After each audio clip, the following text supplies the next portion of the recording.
Namun, saya atas lelaku saya menegas kepada titah langit bahwa reformasi ini tidak jadi, perlu diganti dengan resolusi. Ya, perlu diganti resolusi dan resonansi. Tapi uluk salam yo atur bagyo wis nusantara. Ong wilahing jati nuhune jati leluhur Nusantara, tapi uluk salam mulia. Saya selalu melantunkan kata uluk salam saya yang saya maksud. Hajat-hajat leluhur Nusantara yang saya meyakini, di mana manusia hidup di Nusantara tidak melaksanakan hajatnya leluhur Nusantara, tidak menggali hajatnya leluhur Nusantara secara mendalam, dan apalagi tidak mau melakoni, dan apalagi taunya hanya sugih melarat, pinter bodoh, surga neraka, itu kan sudah menurut saya itu kaum yang kurang menggali kepada wahana Nusantara yang topik kehidupannya dan topik kembalinya ke sana, artinya kepus, ngomong mati saja kalau dalam Jawa itu kan nggak boleh, aslinya kepus praloyo, berkata membuang saja kalau dalam ejaan leluhur kita nggak boleh, karena membuang itu sama saja menyanyiakan atau tidak mensyukuri, maka dikatilah dengan kata mengembalikan, balekno, umpamanya ada nasi nggak habis, ya niatnya bukan membuang, tapi mengembalikan kepada asalnya. Lah ini bahasa yang sangat santun, bahasa yang sangat terhormat di mata alam, dan mungkin juga bisa sungguh-sungguh memuliakan kepada Tuhan Yang Maha Esa, yang tidak hanya sebatas kata-kata, namun sekarang telah tertiadakan. Saya di sini sudah nyaris 4 bulan atau 3 bulan lah, kurang lebih sedikit, 80 sekian hari, ya. Di saya tetap nuhuni hajat-hajat leluhur Nusantara, dalam artian kemana ini arah tatanan Nusantara, ya, bukan saya mengatakan kalau kemarin saya mimpi gitu aja itu nata Nusantara ini berlebihan, namun tata Nusantara perlu dipikirkan dan dilaksanakan. Sekali lagi, tata Nusantara perlu dipikirkan dan dilaksanakan dengan hayat yang sehayat-hayatnya. Maksud tujuan leluhur kita yaitu tumuwe tatanan zaman adil. Nah, di sini saya akan menyampaikan bahwasanya sekarang terdengung-dengungkan, tergaung-gaungkan dengan kata reformasi, walaupun sekarang itu sudah mulai redup kata reformasi, dan mungkin sudah saatnya kata reformasi itu digubah ke arah yang lebih baik, karena reformasi ini telah berjalan kurang lebih 20 tahun sekian, ya, atau bahkan 25 tahun, ya, nyatanya masih posisinya jalan di tempat. Yang akan meniadakan korupsi, ya, tetap masih ada yang korupsi. Lalu yang akan meniadakan kaum kafir, ya, tetap masih banyak kaum kafir. Nah, ini perlu kita introspeksi, artinya kita perlu mengisi hidup dengan sebaik-baiknya. Jangan sampai kita itu gagal dalam hidup. Yang saya katakan gagal dalam hidup yaitu tidak nuhuni hajat-hajat leluhur, ya. Tidak nuhuni hajat-hajat leluhur itu termasuk kita sudah gagal dalam hidup. Taunya hidup mencari harkat, martabat, derajat, semat, dan sebagainya. Taunya kaya miskin, sedangkan ada hal yang lebih penting di sisimu, yang pasti engkau akan modar, kalau cara kasarnya, modar itu ya kepus atau meninggal dunia. Nah, ini terabaikan sama sekali. Kemana arahmu? Mencari jalan hidup di dunia saja itu masih pada nyanyar-nyunyur atau kebingungan. Tidaklah itu presidennya, saya nggak mengatakan Pak Jokowi, tidaklah itu rajanya, saya tidak mengatakan Sri Sultan, ya. Tidak banyak raja, ya, di muka bumi ini, namun gagal menjadi raja, taunya hanya kaya miskin, ya, sugih melarat loh. Bayangkan saja sekarang, umpamanya saya membangun istana taruhlah kayak kahyangan lah ibaratnya, bermegah-megah. Di dunia saya sudah minta disembah, sampai ke Delahan pun atau ke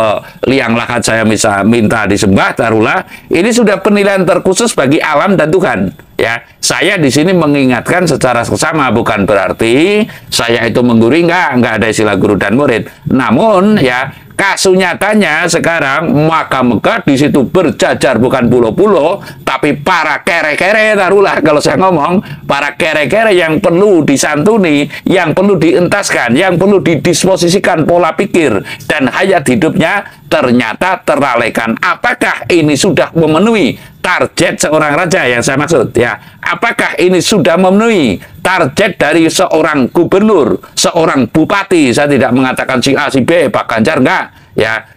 Bupati, gubernur sampai dengan presiden, manakala ada satu saja yang masih belum sejahtera, niscaya gagal dalam menjadi pemimpin. Tidaklah itu pemimpin desanya, tidaklah itu pemimpin negaranya, tidaklah itu pemimpin daerahnya, menurut kacamata spiritual yang matang. Spiritual ini kan banyak yang tidak matang. Saya akan menyampaikan hal yang sangat penting, bahwa reformasi ini tidak jadi sesuai dengan kata petuah dari yang saya anut, yaitu keluhuran yang saya anut, yaitu leluhur Nusantara, bahwa leluhur Nusantara telah menyatakan reformasi ini tidak jadi. Dengan kata lain, saya mengatakan reformasi secara kasarnya, saya yang mengatakan, boleh dong, reformasi ini tanpa terasa mungkin telah gagal ya. Reformasi telah gagal. Lalu apa yang tidak gagal ya? Semestinya kita mencari solusi yang tidak berdasarkan buku, yang tidak berdasarkan kulak dialadon jere ya. Yang tidak berdasarkan kulak dialadon jere itu ya umpamanya rapat-rapat dengan anggaran tertentu, umpamanya gitu loh ya. Saya nggak mengatakan DPR itu sering rapat membuang uang, enggak. Namun saya mengatakan dengan rapat tertentu membuat amandemen apa undang-undang baru, kayak kemarin itu kan cipta kerja dan sebagainya, itu kan menurut saya berapa anggarannya, fungsinya seperti apa, menurut saya juga tidak ada yang istimewa menurut saya. Namun saya atas lelaku saya menegas kepada titah langit bahwa reformasi ini tidak jadi, perlu diganti dengan resolusi ya, perlu diganti resolusi dan resonansi lah. Lalu apa itu resolusi ya? Resolusi menurut saya itu ya, kalau dalam Pancasila itu ya 4 kerakyatan yang dipimpin oleh hikmat kebijaksanaan dalam permusyawaratan track perwakilan, kan seperti itu loh. Lah ini musyawarah melalui perwakilan, seluruh suku-suku bangsa di Nusantara semestinya duduk bersama eksekutif lah, laksana ibaratnya raja, umpamanya sekarang ya presiden gitu.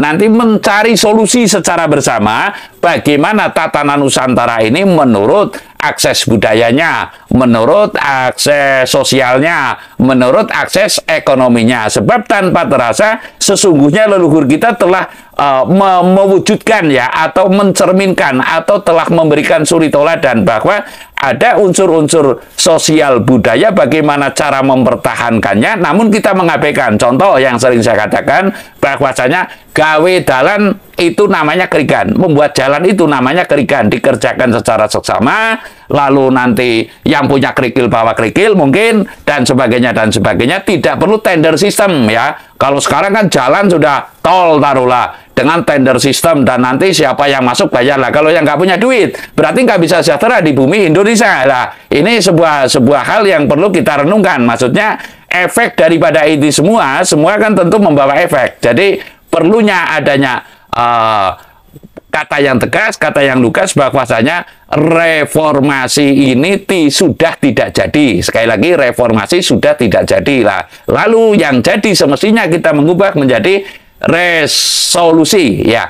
Reformasi digubah menjadi resolusi dengan cara wasawirhum fil amri, kalau kata Pak Kiai saya, Kiai Khidam Musafik Faizul Ridwan, kurang lebih musyawarah untuk mufakat. Lah, siapa yang musyawarah? Otomatis ada 400 sekian suku atau berapa suku, dikumpulkan para tokohnya lalu menghadap presiden, mungkin sementara itu ya semacam DPR lah, mungkin lebih tepatnya yang duduk di Senayan malah para tetua adat mungkin yang lebih tahu kearifan lokal, kalau bahasa kasarnya gitu. Kalau bahasa apa secara umum yang saya maksud, yang tahu kearifan lokal lalu duduk bersama bagaimana solusinya.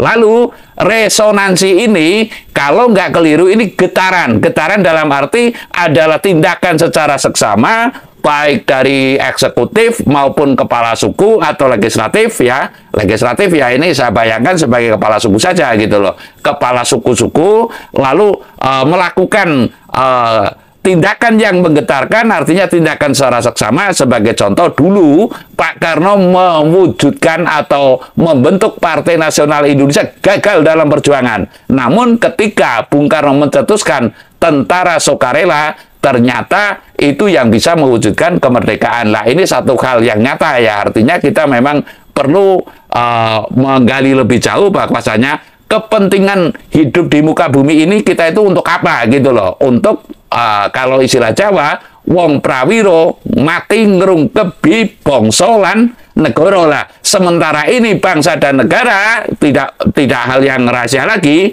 banyak yang menjadikan kedok ya, banyak yang menjadikan taruhlah ya momok, nah, menjadikan kedok bahwasanya hidup di bumi Nusantara, pengabdiannya ke Nusantara tidak ada yang dibawa ideologi rapat, tidak ada ujung pangkalnya, artinya hanya tekstual, tidak kontekstual. Kur ngomong tok orang lakoni, begitu loh yang saya maksud. Nah, ini kebanyakan adalah demikian. Jadi, yang saya maksud, reformasi secara tegas dan lugas saya menyampaikan sudah tidak jadi. Ya, reformasi sudah tidak jadi, lalu gantilah konsep sesuai dengan petuah leluhur yang saya terima adalah resolusi dan resonansi. Nah, adapun kaitannya ini, monggo dijabarkan sendiri. Kan banyak orang pintar di Indonesia. Nanti kalau saya itu dianggap menggurui. Di sini saya tidak ada istilah menggurui, namun secara seksama mencari solusi Indonesia agar tercapai kepada tujuan kemerdekaan yang anti kapitalis dan anti imperialis ya, dan secara tepat melaksanakan Pancasila yang sesungguh-sungguhnya, atau kata istilah Orde Baru itu secara murni dan konsekuen. Saya rasa demikian. Terima kasih.